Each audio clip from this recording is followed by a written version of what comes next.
I'll have to tune in watching the hockey guy holding Gensler accountable. That will be much needed entertainment and critical policy.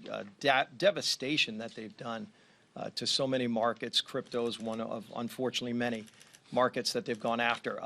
This week is our last week in session before the election, but it is a very busy week, as you can see from the schedule. A lot of different bills being brought to the floor. Scott Fitzgerald just talked about one of them that's so important. You know, we've seen crime grow in our communities. We've seen these funds like the Minnesota Freedom Fund that are designed to help get criminals out of jail. And of course, Kamala Harris was there front and center raising millions of dollars for that fund. And what did it do? It helped get people out of jail who were who were out there in the middle of the, what they called the summer of love, who were attacking police officers, burning down police stations, other violent crimes where she was leading the charge to get them out of jail, the criminals, not protect the police officers. In fact, she's made public statements over the last few years criticizing the idea of adding more police to communities. And yet when you look at some of the cities that have the worst crime, who initially went down the failed road of defunding the police and then saw the devastation it caused in their communities, they're trying to hire more police officers now. And they're struggling to do it because they at least finally recognize they made a mistake. But once you taint that office by showing a community that the leadership of a city doesn't support the police, police will go elsewhere. You know, good existing police officers go to other departments.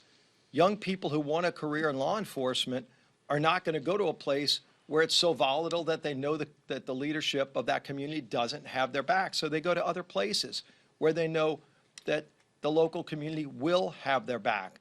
And so that is the devastation of, that kind of attitude of defunding police, demonizing police that people like Kamala Harris have supported over the years.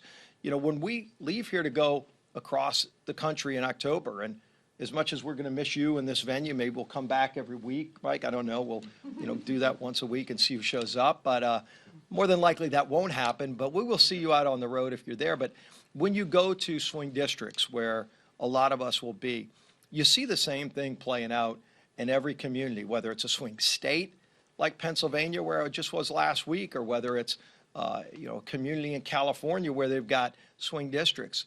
You're hearing people express the same frustration with the Biden-Harris administration. The open border is still the top issue they bring up, and they're furious about it. And yet Kamala continues to do nothing while she's over there in the White House. She could go walk in the White House today and ask the president to reverse his policies that opened up the border, but she won't, because she wants an open border. She's wanted that open border all her life. Again, she's on video talking about how she wants to legalize people who come here illegally.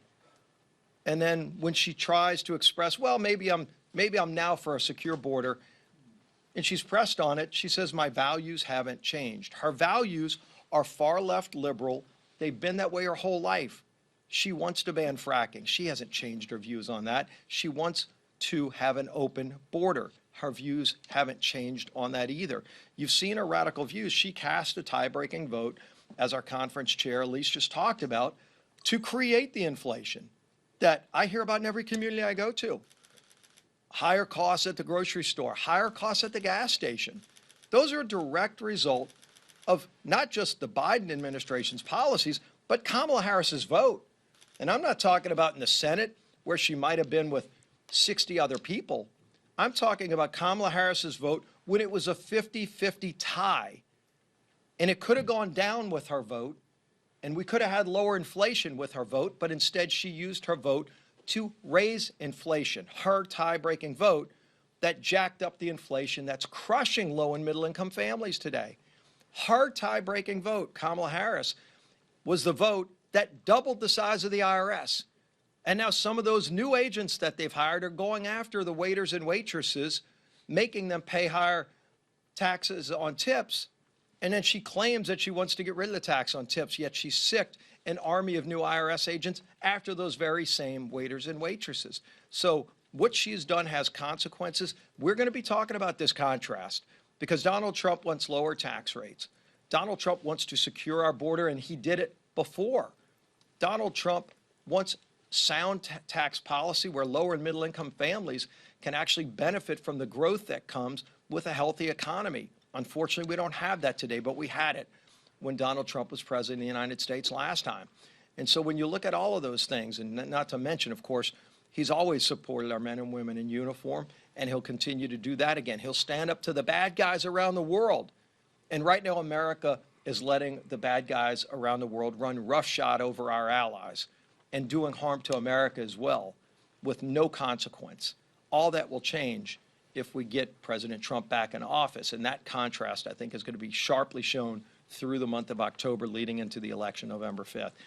We're also going to vote today or tomorrow on the CR. And, you know, this is always a tough negotiation. The Senate wanted to try to spend more money, and our speaker stood up to the Senate and said, no, we're not going to do that.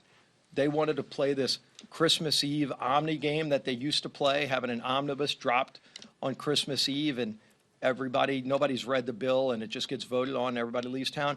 We said no to that last year. And Mike Johnson, as Speaker, is saying no to that again this year, which is so important to say, you know, we're going to change the way Washington works. We passed over 70% of the spending bills out of the House. The Senate has passed zero, not a single bill out of the Senate. And so how do you have a negotiation when one side refuses to do their job? And so we're going to continue to at least do our job, and that starts tomorrow on the CR. And with that, I'll turn it over to the Speaker of the House.